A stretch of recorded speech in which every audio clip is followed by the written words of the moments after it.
안녕하십니까. 한국교회를 논하다 진행을 맡은 목사 김성근입니다. 코로나19 바이러스가 세계를 휩쓸고 있습니다. 전염을 막기 위해 온 세계가 일시 정지된 기분마저 드는데요. 그야말로 재난 상황이 아닐 수가 없습니다. 이런 상황에 대해 우리는 기독교인으로서 무엇을 어떻게 생각해야 할까요? 한국교회를 논하다에서는 지난 4부에 걸쳐 축소되거나 온라인으로 대체된 예배 문제를 짚어보아 왔습니다. 오늘 이 시간에는 논의를 좀 더 확장시켜서 코로나19 이후의 변화를 전망해보고 한국교회가 재난 가운데 진정으로 깨달아야 할 것은 무엇인지, 또 앞으로 해야 할 일은 무엇인지 신학적, 목회적 전망과 과제를 나눠보는 시간을 가져보려고 합니다. 오늘 말씀을 나누실 출연자들을 소개하겠습니다. 예배 신학자이시죠. 한일장신대학교 명예총장이신 정장복 교수님 나와주셨습니다. 어서 오십시오. 네, 반갑습니다. 네, 감사합니다. 이어서 장로회 신학대학교 명예교수이신 현요한 교수님 자리해 주셨습니다. 감사합니다. 네, 끝으로 고려신학대학원 견임 교수이신 신호섭 교수님 함께 자리해 주셨습니다. 반갑습니다.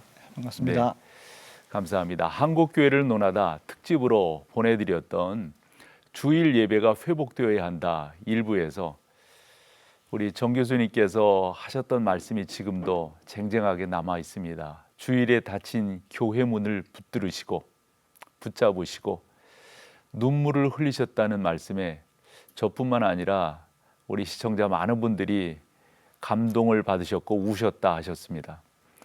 한편으로 이번 어려움을 통해서 예배의 본질에 대해서 깊이 생각하는 기회가 또 되기도 하지 않았나 생각하는데요. 더 나아가서 새롭게 태동되고 또 달리해야 될 그러한 교회의 모습, 좀 교회론적으로 어떤 것이 있을지 이 시간 논의하며 나가고자 하는데 먼저 우리 총장님의 말씀을 좀 들어보고 싶습니다. 먼저 세계를 엄습해온 이 코로나19대 그것 때문에 예배난을 편안하게 드리지 못한 우리 성도들 먼저 주님께서 위로해 주시기를 바랍니다. 네. 저는 이 고통의 순간들이 영원한 것이 아니고 순간적으로 끝나리라는 확신을 가지고 있습니다. 끝났을 때 우리는 예배의 새로운 소중함, 네. 그리고 예배가 나와의 생활에 얼마만큼 직결되어 있는지 등등을 깨닫게 될 걸로 알고요. 특별히 예배하는 공동체로서의 교회의 본질을 새롭게 회복하려는 그러한 활발한 운동들이 이곳저곳에서 나오리라 생각하면서 기대를 가지고 오히려 내일을 기다리고 있습니다. 네. 네. 어렸을 때 어른들이 하셨던 말씀 기억나는 게요. 찬송가에 그런 부분들이 있었어요. 물을 떠난 고기는 혹시 살 수 있다 하여도 주님 떠난 우리 살 수 없다고. 그렇죠. 저는 근본 이렇게 만나면서 사람은 밥 먹어야 되고 숨 쉬어야 되고 하는데 우리 하나님의 사람들은 예배해야 되잖아요.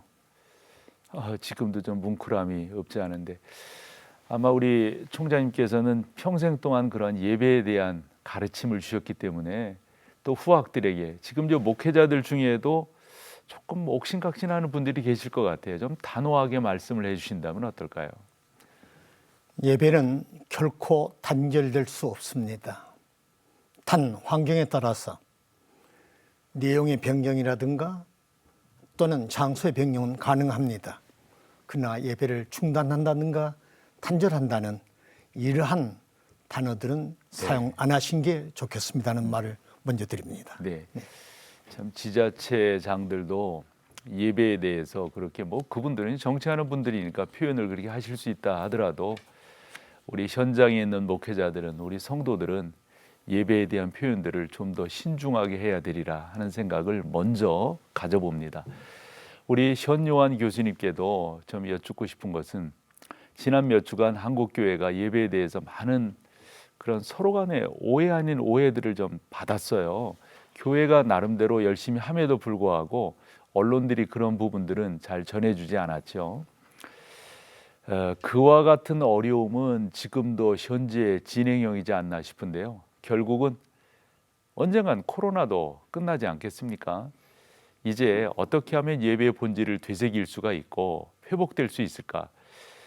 우리 조직신학을 전공하셨으니까 좀 그런 면에서 교수님께서 어떤 의견을 갖고 계신지 좀 듣고 싶어요. 네. 우리가 다시 예배당에 모여서 이렇게 예배하게 될 때 그 감격이 아마 말할 수 없이 클 것 같습니다. 네.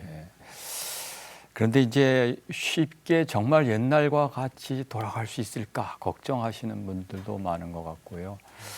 그래서 우리가 그날을 준비하면서 기도 많이 하고 준비해야 되리라고 생각합니다.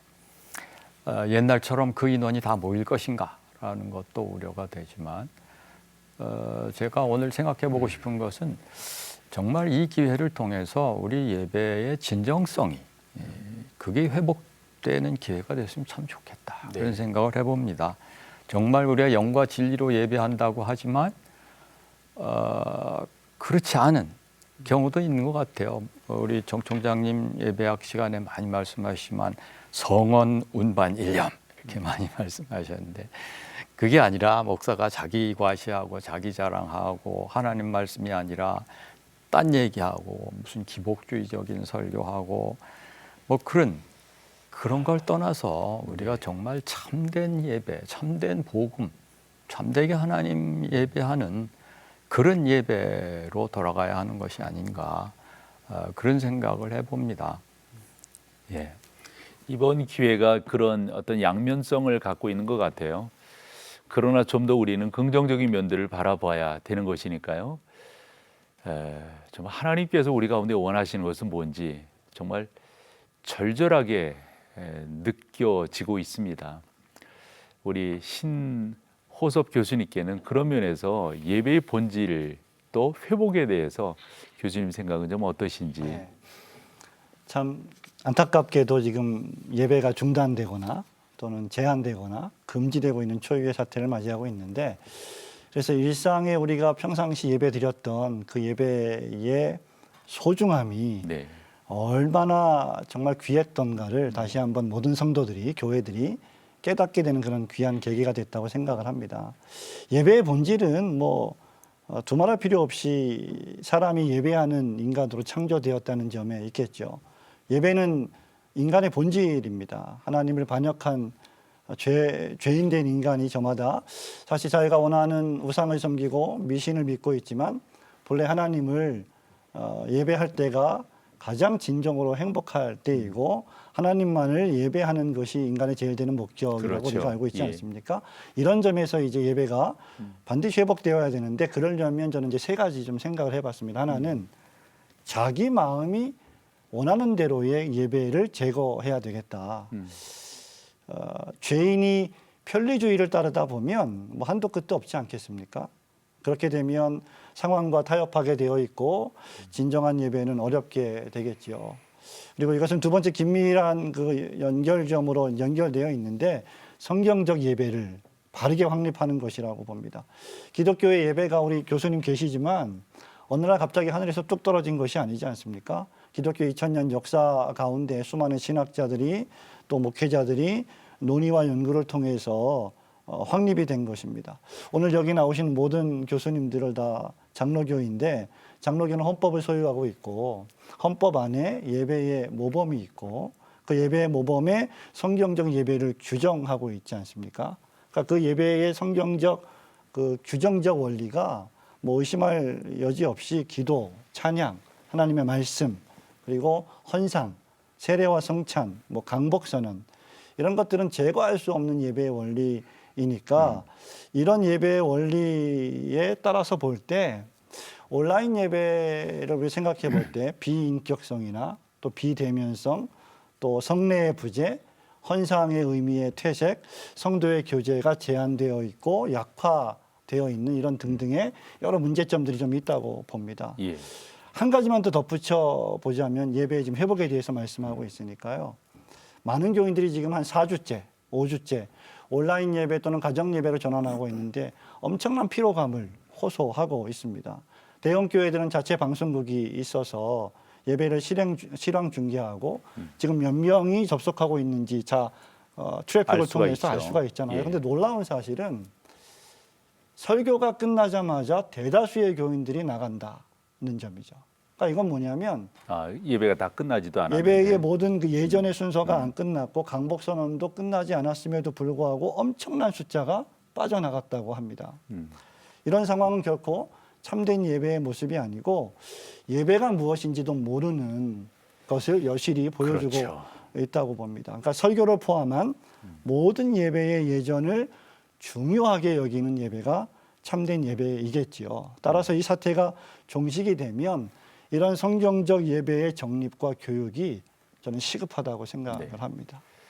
아마 많은 분들이 제가 지금 5번째 요 한국교회를 논하다 특별히 코로나19로 인한 문제 제기를 하면서 예배가 어떻게 되어져야 될 것인가 나름대로 진행하는데 출연하신 이 패널 모든 분들이 그 얘기를 하시는 것 같아요.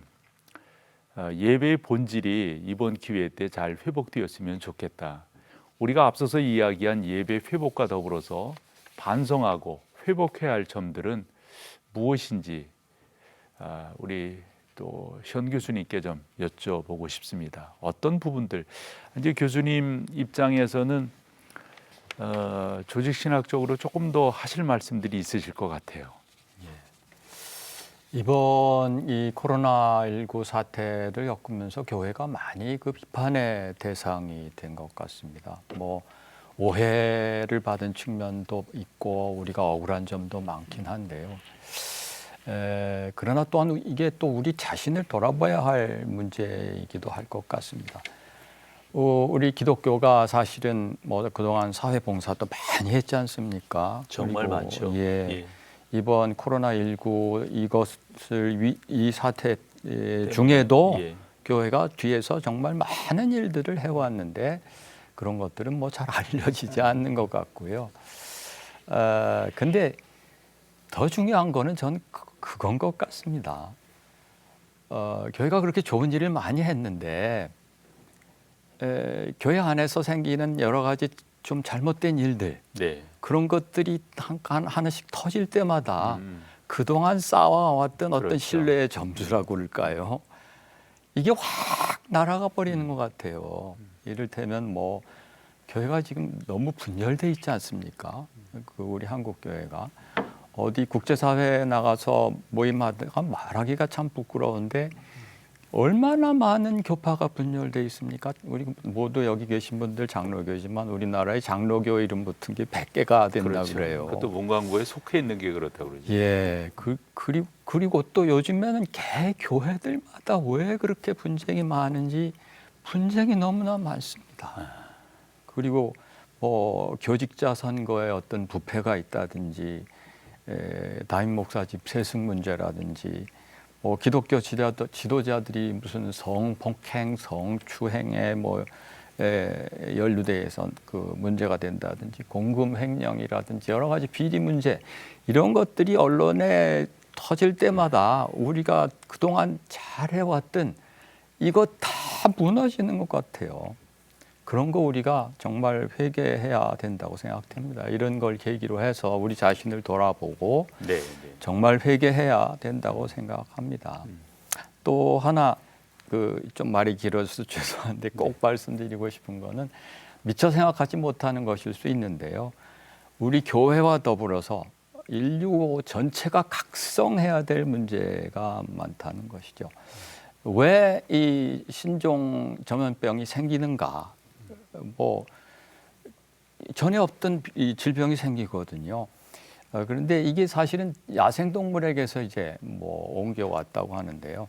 서울대학교의 그 최강석 교수님이 바이러스 쇼크라는 책을 쓰셨는데 그 책에 보면 그 얘기가 잘 이제 나오더라고요. 그래서 뭐 예를 들자면 아프리카에서 출몰했던 에볼라 바이러스 같은 경우에 1970년대에 뭐 별로 크게 큰 영향을 많이 안 줬는데 90년대 말에 가면서 이제 커지고 많은 피해가 나고 이제 2014년에 가서 다시 발발하면서 엄청난 피해를 갖고 왔다고 그래요. 근데 중요한 거는 왜 그렇게 됐느냐.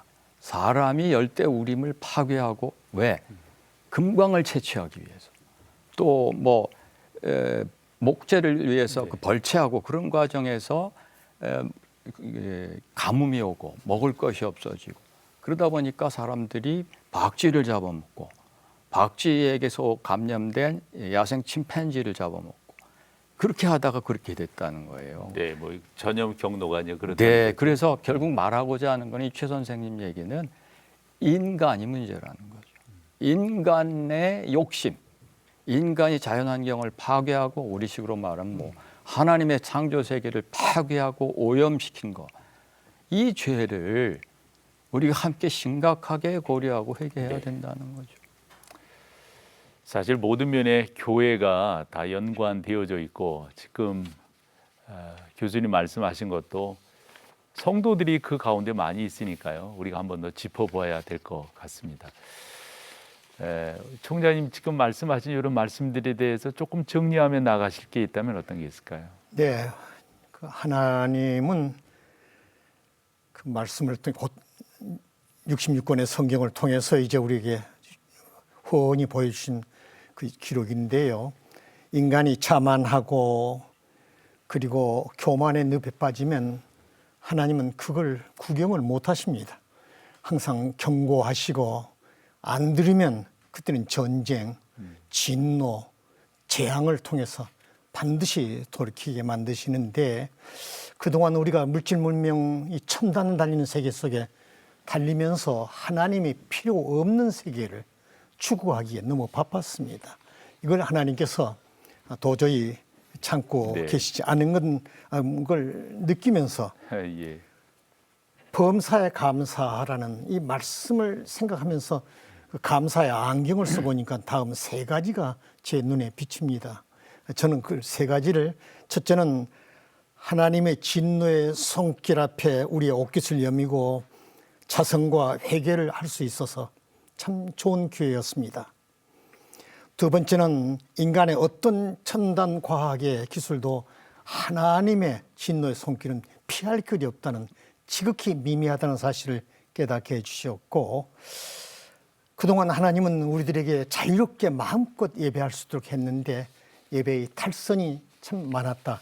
아까 우리 신 목사님 말씀하신 대로 설교만 끝나면 퇴장을 한다. 이건 참 있을 수 없는 일입니다. 그런 탈 예배 정신 이런 것들이 너무 난무해서 참 아쉽습니다. 그런데 이때 생각나면서 감사한 것은 이북의 우리 북한의 성도들 이리 쫓기며 저리 쫓기며 목숨을 내놓고 그 예배를 하기 위해서 얼마나 헤매일까 그걸 조금이라도 느끼게 된 것을 좀 큰 메시지로 받아들이면서 저는 감사하게 생각했습니다. 저는 예배가 예배다운 모습으로 회복될 때 하나님이 만족해야 우리 인류가 행복합니다 하는 얘기입니다. 근본 사태를 경험하면서 우리가 교회적으로 깨닫는 것도 많겠고 또 어떤 방법으로 이 여러 가지 일들을 헤쳐나갈 것인가 하는 생각들도 많이 해보게 됩니다. 모든 재난과 고난 그 가운데는 하나님의 섭리가 있죠. 여기에 담긴 하나님의 메시지와 교훈을 한국교회가 들어야 되겠는데 우리 신호섭 교수님 여기에 대해서 좀 생각이 있으실 것 같아요. 네, 저는 뭐 성경 말씀에 있는 대로 참새 한 마리도 하나님의 허락 없이는 땅에 떨어지지 않지 않습니까? 하나님께서 모르시는 상태에서 발생하는 일이 없고 발생하고 있는 일들을 모르시는 분이 아니신 절대 주권의 하나님이시기 때문에 네. 이 재앙이 하나님으로부터 왔다는 사실은 분명히 해야 될 것 같고요. 그리고 우선 재앙을 만난 신자들이 취해야 할 자세는 겸손히 허리를 동이고 회개하는 것인데 맹목적인 회개는 아무런 의미가 없을 것 같습니다. 우리가 뭐 회개하자 그렇게 말만 해서는 안 될 것 같고 오늘 우리가 만난 그리고 전 세계가 마주한 이 재앙이 우연이 아니라 다 말씀하신 대로 인간의 탐욕, 인간의 교만, 하나님을 대적한 그 죄악에 대한 하나님의 경고라고 봅니다. 마치 하나님 없이 살 수 있다고 생각한 인간들, 자신만만해하고 있는 현대인들은 지금 정치를 말하고 뭐 경제, 사회, 문화를 말하고 교육, 철학, 과학을 말하지 않습니까? 스스로 하나님이 되어서 지금 하나님을 예배하기 하는 대신 하나님께 영광을 돌리는 대신 자기 자신들을 높이고 있는 것이 오늘날 네. 교회를 포함해서 우리들의 모습이 아닌가 생각을 합니다. 톰 필립스가 쓴 책을 저는 좀 흥미롭게 읽었는데요. 인간의 흑역사라고 하는 책입니다. 이 책에 보면 인간은 그 결론에 보면 인간은 달나라에 우주선을 쏠 수 있는 시대를 열었다. 그러니 이제 인간은 우주에서도 사고를 칠 수 있는 존재가 되었다. 이런 말을 좀 하더라고요. 그래서 하나님 없는 인간이 비참하게 짝이 없는 존재가 아닌가. 지금 바이러스 하나로 모든 것이 초토화되고 황폐화되고 다 지금 멈춰 있지 않습니까? 모든 것이 중단되었고 두려움과 공포에 사로잡혀 있는데 우리가 이런 것을 보고도 하나님을 두려워하지 않는다면 그런 인간에게 이 소망이 없다라고 생각을 합니다. 또 우리나라의 한정에서만 볼 때는 지금 신천지의 밀교성과 이단성을 폭로하심으로 하나님이 얼마나 이단을 혐오하시는지 미워하시는지를 저는 좀 볼 수 있어야 된다고 생각합니다. 신천지 교인에게 있어서 총회장은 뭐 신적인 존재이지요. 그러나 하나님을 대신해서 하나님의 영광을 가로친다면 그것은 뭐 하나님께서 결코 좌시하지 않을 것이라 보고요. 이 재앙이 우리에게 주는 경고는 한국 교회가 그동안 기복적인 예배, 미신적인 예배, 외식적인 예배, 명목적인 예배 이런 예배를 더 이상 받지 않으신다라고 하는 사인이 아닐까. 네. 저 자신도 그렇게 자성하면서 생각하고 있고요. 지금 주의를 지키고 싶어도 주의를 지킬 수 없는 시대가 됐고 주의 성수가 무너지고 자이든 타이든 예배가 금지되고 제한되는 초유의 사태가 아닙니까? 그러니 이런 일도 발생할 수 있구나. 우리가 예배를 드리고 싶어도 못 드리는 때가 있구나. 구약의 유대인들이 바벨론 포로로 끌려가서 바벨론 그 강가에서 시온의 성전을 생각하면 눈물을 흘렸다시피 우리가 회개하면서 그런 눈물을 좀 흘려야 되지 않을까. 그것이 하나님의 주권에 대한 우리의 반응이어야 한다라고 좀 생각을 합니다.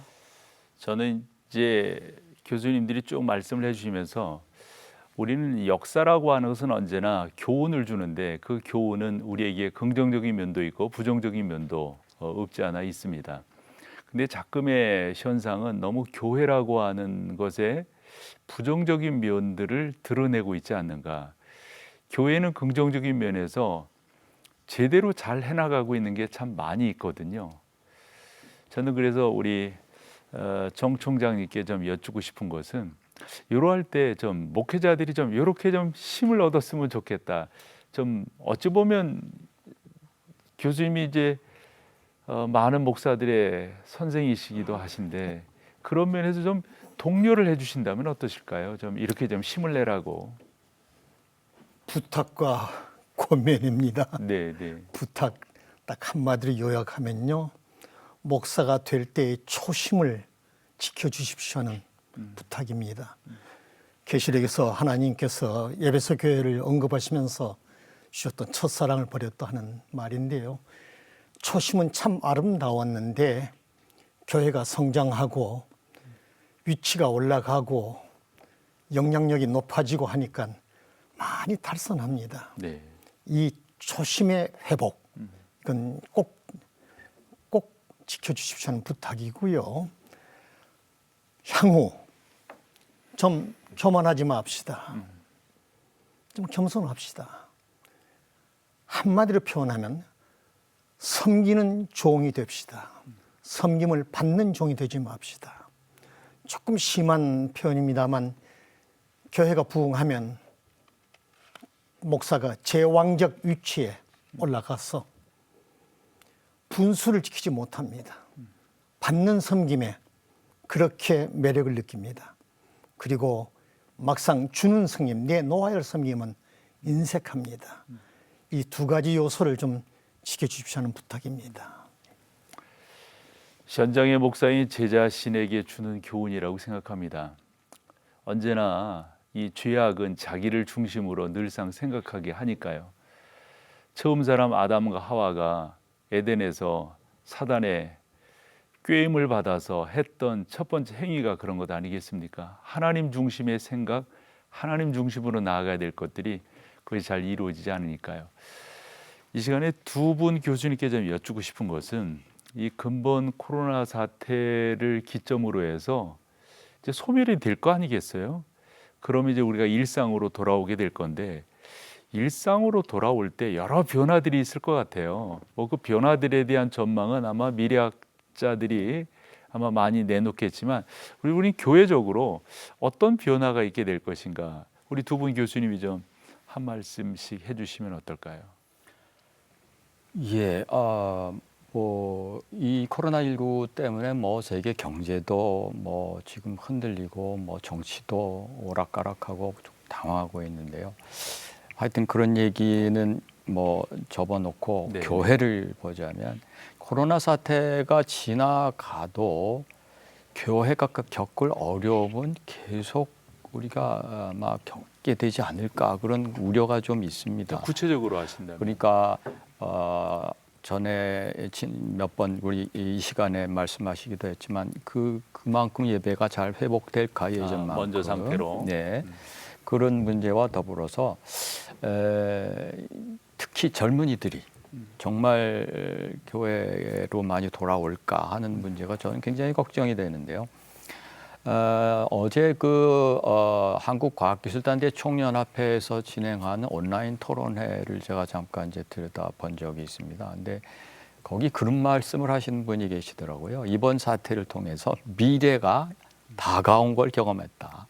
앞으로 우리가 올 거라고 생각했던 게 벌써 와버렸다는 거죠. 뭐 그분들이 이제 과학기술자들이니까 뭐 IT 기술이라든지 뭐 비디오 강의라든지 뭐 온라인 강의 뭐 그런 얘기 중심으로 하는 얘기인데 저희는 교회가 인구 절벽을 맞이하고 또 젊은이들이 교회를 떠나가면서 어려움을 겪게 되고 재정적인 압박을 당하게 되고 그게 벌써 경험된다는 거죠.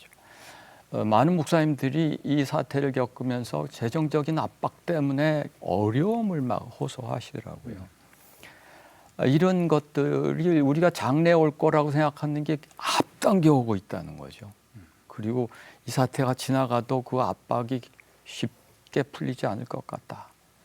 그래서 하여튼 지금 그런 걸 대처하기 위해서 뭐 어떤 분들은 이제 재정 압박을 이겨내기 위해서 사도 바울 했던 대로 텐트 메이킹 미니스트리 자비량으로 그렇게 하는 분들이 이미 뭐 많이 음으로 양으로 있더군요. 네.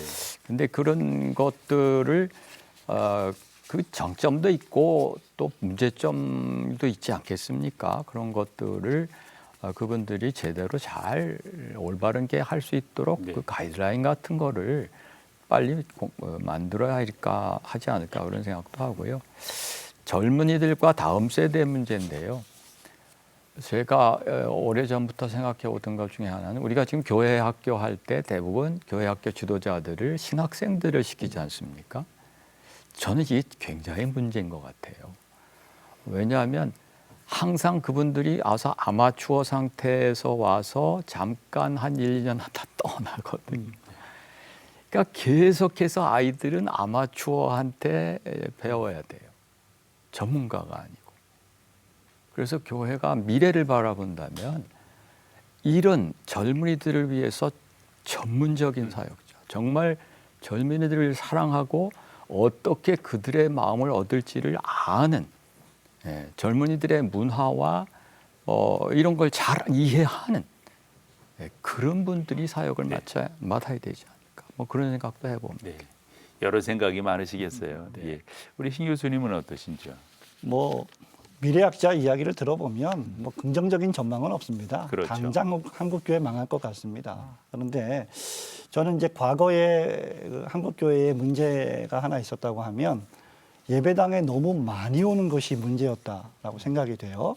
근데 그 당시에 한국교회 교인들이나 지도자들이 지금 우리가 살고 있는 이 시대에 이렇게 교회 교인들이 예배당에 많이 오지 않을 거라는 예측을 아마 못했을 겁니다. 그러니까 저는 지금 지금 문제는 너무 많이 오지 않는 게 문제가 아닌가 이런 생각을 합니다. 오늘날 소위 그래서 예배당 중심의 기독교를 비판하는 사람들이 있는데 도리어 뭐 가정생활, 사회생활, 학교생활은 충실히 하면서 예배생활도 충실히 해야 되는데 그렇게 하지 못하고 예배 생활만, 교회 생활만 충실히 했던 점이 없잖아 있었다고 봅니다.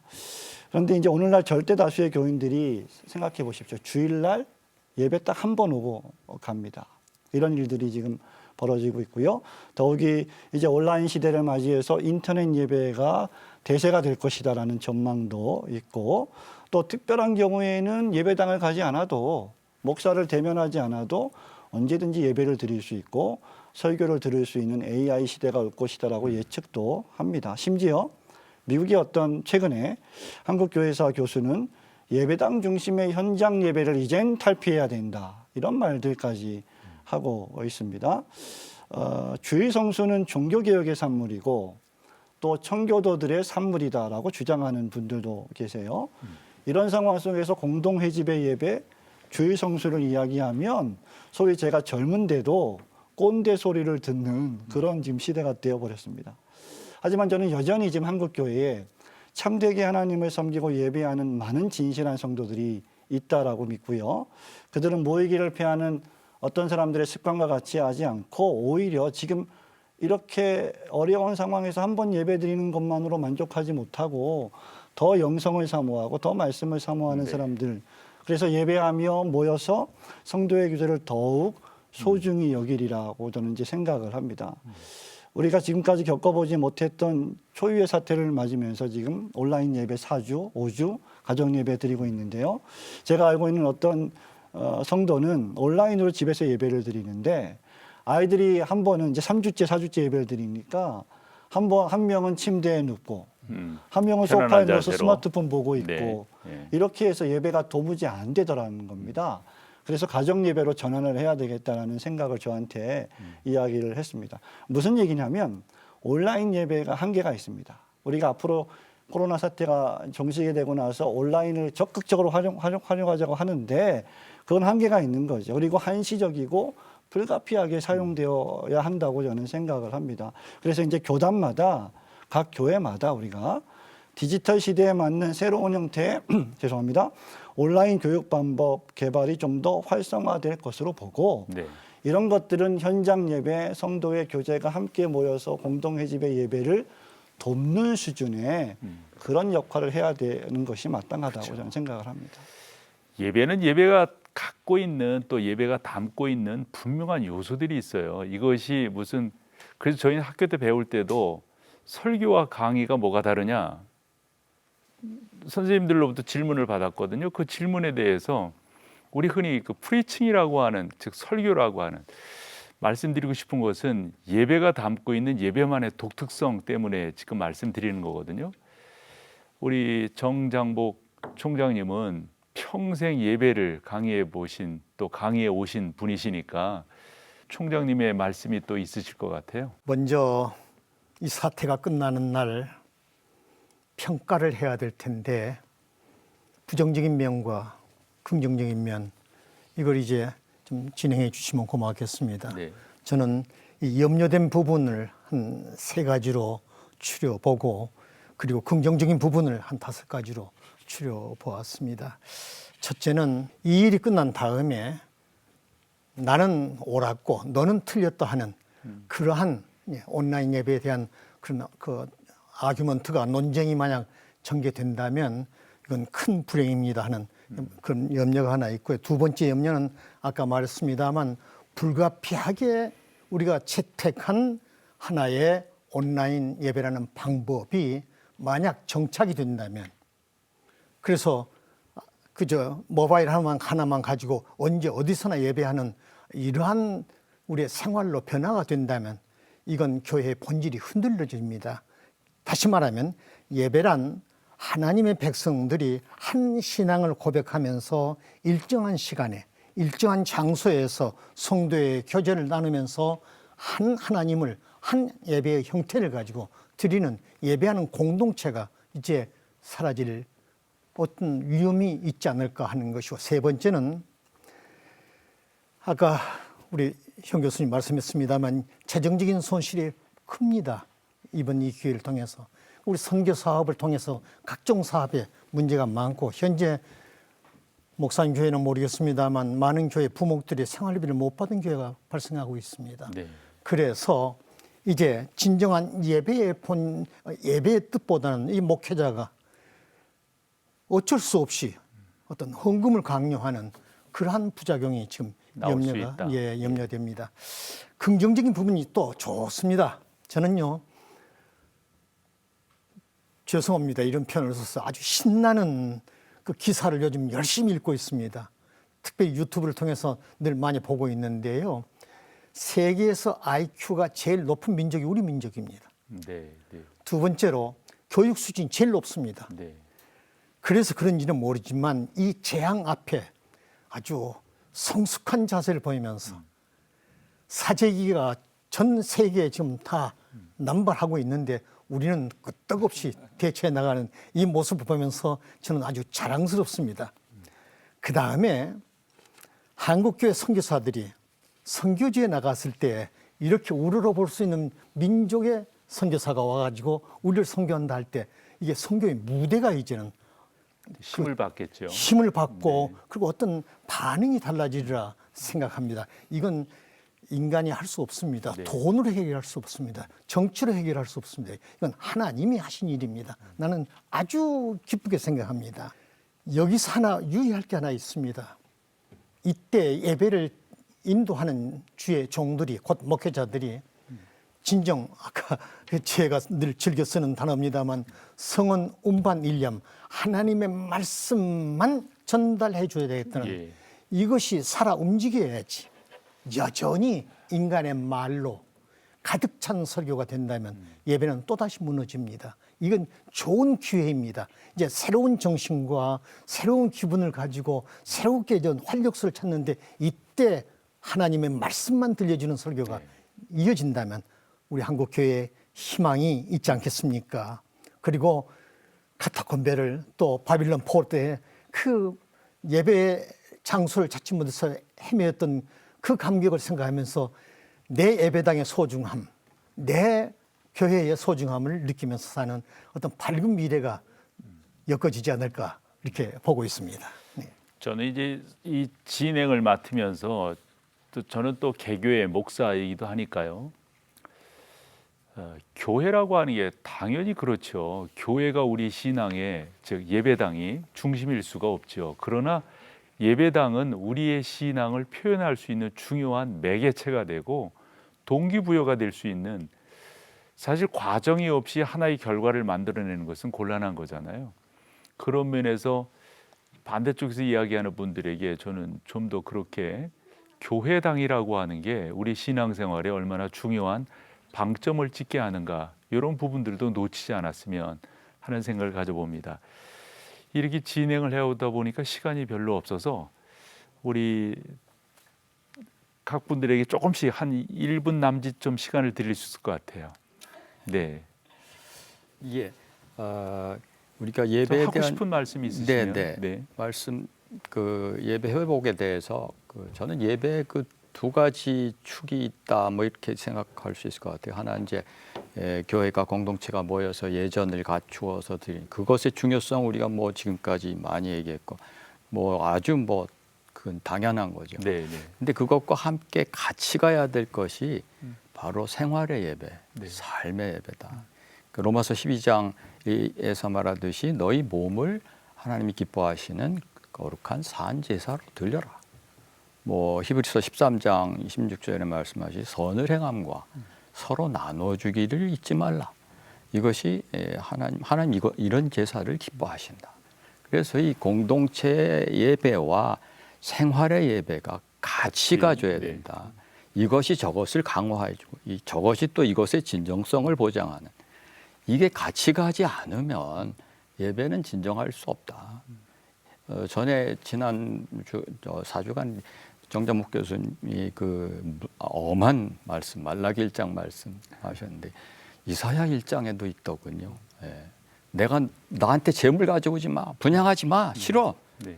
근데 그 이유는 바로 그거죠. 너희가 악을 행하고 본질적인 것은 없고 정의를 행하지 않고 과부를 도와주지 않고 뭐 그런 거죠. 네.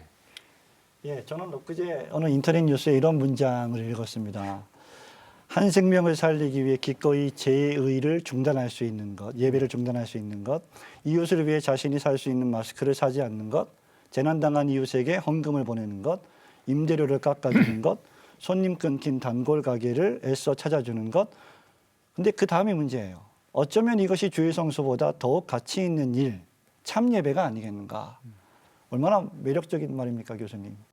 이 글은 주일 성수와 이웃사랑을 대적하는 범주로 간주하고 있다는 거죠. 그러니까 저는 주일을 지키는 일을 생명처럼 소중히 여기고 동시에 그렇게 하는 것만큼이나 이웃을 사랑하고 그들에게 선을 행하는 일 역시 생명처럼 여기는 네. 이 두 가지를 분리시키지 않는, 하나를 네. 다른 하나 때문에 희생시키지 않는 그런 한국교회 성도들 그리고 그런 시청자들이 되었으면 좋겠습니다. 지금 오늘 어떻게 전부 다 장로교 목사들입니다.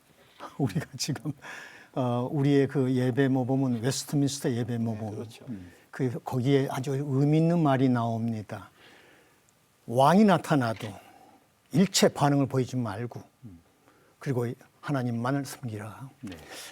유명한 설교가 크리소스톰이 하는 말이 있습니다. 인간의 찬사에 귀를 기울이지 말고 하나님의 찬사에 귀를 기울이라.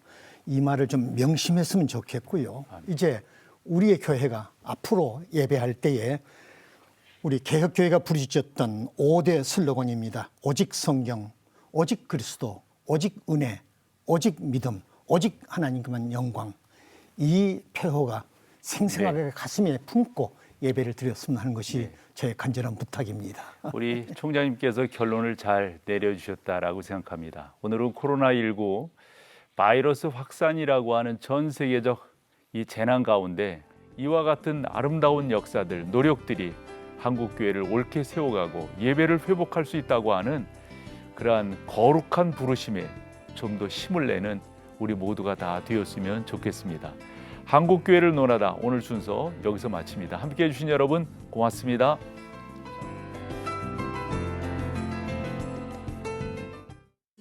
이 프로그램은 CTS 방송가족의 사랑과 후원으로 제작되었습니다. 후원전화 02-6333-1003번, ARS 060-808-1004번으로 전화주세요.